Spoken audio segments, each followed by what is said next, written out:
tervist! Minuni jõudnud siis õllejoomise challenge. Ai, see valesid. Tegelikult siis see veevalamise värk. Pean tänusõnad ütlema Lauri Paalile. Treenist viskan välja. Vaatan võib-olla visku ka. Mõtlen, et vaatasin ka natukene tausta.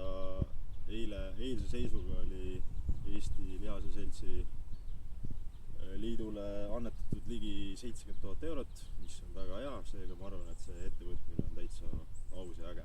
Ja nominendid ütlen peale veevalamist. Okei.